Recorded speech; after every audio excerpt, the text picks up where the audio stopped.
मुफ्ती तारिक मसूद के बयानात के लिए तारिक मसूद एक्सक्लूसिव को सब्सक्राइब करें।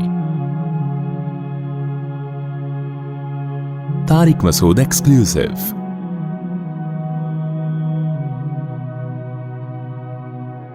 लोग कहते हैं अगर पूरे मौलवी बन जाओगे तो तरक्की कैसे करोगे, तो तुम तो इसी में लगे रहोगे, फलाना मेरा में नजर की बात करनी है।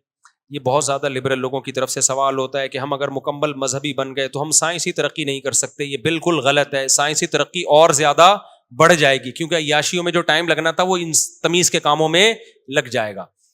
बाकी ये कि तुम यही देखते रहोगे नामहरम है, तो कौन कह रहा है भाई कोई नामहरम है तो आप अपना पढ़ाई में टाइम रखो। हम ये कह रहे हैं पढ़ाई को फोकस करो, नामहरम को मत देखो।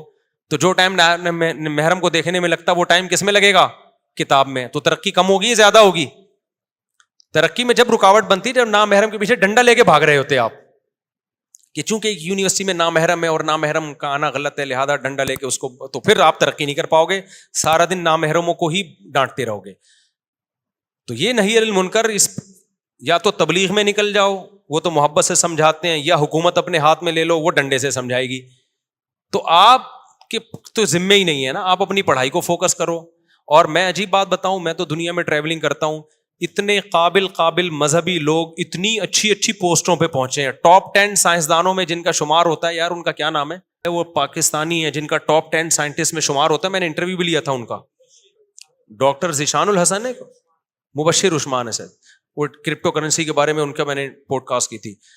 वो तो माशाल्लाह बाशरा आदमी है, नज़र की हिफाजत करने वाले, तबलीग में भी वक्त लगा हुआ है, और पाकिस्तानी होके दुनिया के टॉप 10 साइंसदानों में उनका शुमार होता है। तो मजहब अगर रुकावट होता तो डॉक्टर आफिया सिद्दीकी, वो बहुत बड़ी इंजीनियर थी, वो सॉरी फिजिक्स में बहुत एक्सपर्ट थी, वो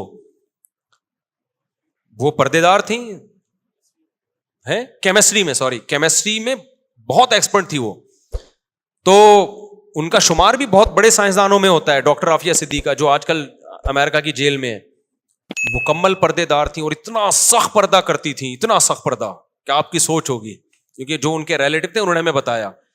लेकिन कितनी तरक्की की, कितनी बड़ी साइंटिस्ट बनी वो पर्दे में रह के।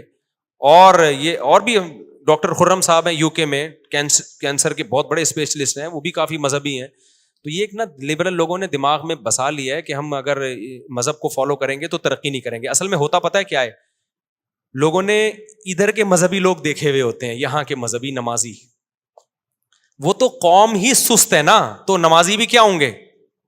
मैं ऐसे नमाजियों को जानता हूं, सुबह फजर पढ़ने के लिए आए, जाके फिर दोबारा सो गए,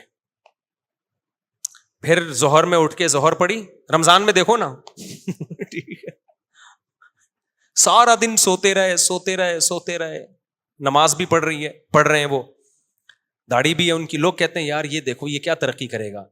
भाई इस आदमी को ना इन्हीं जैसे आदमियों से कंपेयर करो। इस घर में दूसरा भाई जो नमाजी नहीं है, वो फजर में भी नहीं उठेगा, वो इससे भी बड़ा सुस्त होगा। ये कम से कम इतना चुस्त है कि फजर में उठ गया। तो जब भी कंपेयर किया जाता है एक कौम के लोगों को दूसरे कौम के लोगों से कंपेयर किया जाता है। आप कहते हो पाकिस्तान में मजहबी लोग हैं तरक्की नहीं कर रहे, तो जो गैर मजहबी हैं वो कौन सा तरक्की कर रहे हैं? मजहबी शायद थोड़ा बहुत, मेरे भांजे मजहबी हैं, अभी एनडी यूनिवर्सिटी में सिविल इंजीनियर बन गया, फौरन जॉब भी मिल गई उसको अच्छी, बड़े माशाल्लाह फिटफाट है, बड़ी जबरदस्त इस्तेदाद है उसकी, वो तो 100% मजहबी है अल्हम्दुलिल्लाह, नमाज पढ़ता है, बचपन से हमारी कस्टडी में पला बड़ा है। लेकिन वही बताता है कि जो कराची यूनिवर्सिटी में जो लौंडे लपाड़े हैं वो कर क्या रहे हैं, पढ़ के तो दे नहीं रहे, वो डेटे मारने गए हुए होते हैं, तो गुटके खा रहे हैं और पता नहीं क्या क्या कर रहे हैं। तो आप जब किसी कौम को कंपेयर करते हो उसी कौम के अफराद के साथ कंपेयर करो, गोरों के साथ कंपेयर ना करो। यहाँ के मजहबी लोगों को यहीं के लोगों के साथ कंपेयर करोगे तो पता चलेगा कि सही कौन है और गलती। तो पूरी कौम ही सुस्त है। हमारी कौम वो कौम है जो सुबह उठ के सबसे पहले पता है क्या करती है? आराम करती है सुबह उठ के सबसे पहले, क्योंकि सो के बहुत ज्यादा थक गए होते हैं, इतने सुस्त। अल्हम्दुलिल्लाह पूरी कौम ही है ना। दफ्तरों में जाओ, गवर्नमेंट के इदारों में जाओ, हमें तो सुबह उठने की आदत थी ना, मदरसे में सुबह से क्लासें शुरू हो जाती थी 6:45 6:30 बजे से। तो मैं मदरसे से जुमेरात को घर आता, जुम्मे को चला जाता, मुझे तो पता ही नहीं था मार्केट में हो क्या रहा है। एक दिन मैं गया 12 बजे मार्केट, मुझे कुछ काम पड़ गया, میں نے کہا ارے یار 12 بجے جاتا ہوں تو مارکیٹ کھل گئی ہوگی اور پھر ایسا نہ ہو رش زیادہ ہو جائے. ایسے لگ رہا تھا رات کے 4 بجے آ گیا ہوں میں یہاں حیدری مارکیٹ. ایک شاپ کوئی ٹھیلے والا بھی نہیں تھا. میں نے کہا یہ 12 بجے, کیونکہ ہم تو پڑھائی سے فارغ ہو چکے تھے, تو 12 بجے کھانا کھا کے قیلولہ کر رہے ہوتے تھے ہم لوگ, تو ہماری تو ساری ایکٹیویٹیز 12 بجے ختم ہو جاتی تھی. ایک دکان بھی نہیں. میں نے کہا یار یہ کیا ہے؟ انہوں نے کہا باپ کراچی ہے بھائی, 12 بجے کو پاگل ہوگا جو آ کے دکان کو 2 بجے. پھر ہمارے ایک دوست سے موبائل کا کام تھا, میں نے فون کیا دوپہر 2 بجے, کہہ رہے میں بس ناشتہ کر کے پہنچا. مفتی صاحب بس آپ انتظار کریں. میں نے کہا 2 بجے ناشتہ, تو وہ تو کوئی دیندار نہیں ہے کوئی زیادہ.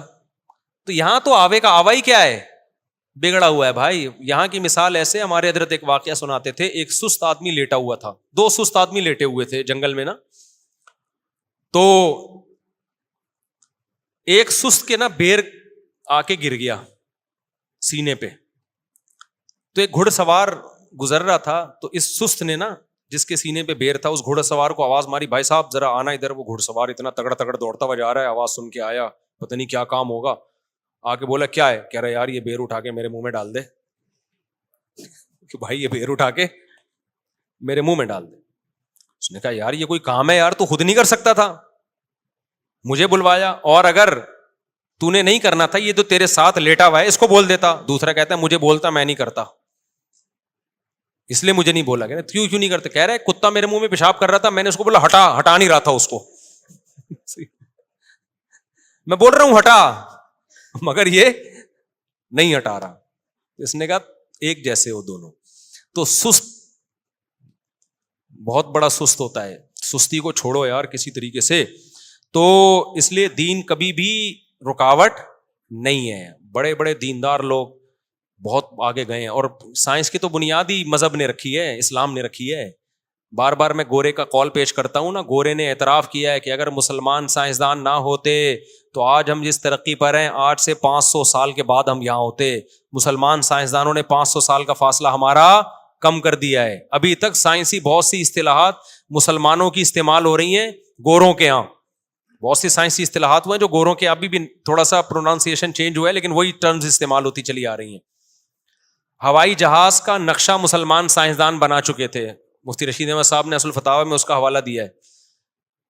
لیکن خلافتیں ختم ہو گئیں, حکومتیں ختم ہو گئیں. جب ختم ہو گئیں تو غلام بن گئے. اب آپ جو بھی کرو گے, اب اگر آپ ایسے سائنسدان پیدا ہو گئے کہ آپ کو راکٹ بناؤ گے, تو آپ تھوڑی, وہ تو باہر ممالک آپ کو لے جائیں گے, وہ اپنی ورک شاپ میں آپ سے کام کروائیں گے, اور نام کس کا استعمال ہوگا؟ ان کا نام استعمال ہوگا. تو جب ہماری حکومتیں گئیں تو سب کچھ گیا ہمارا, ختم.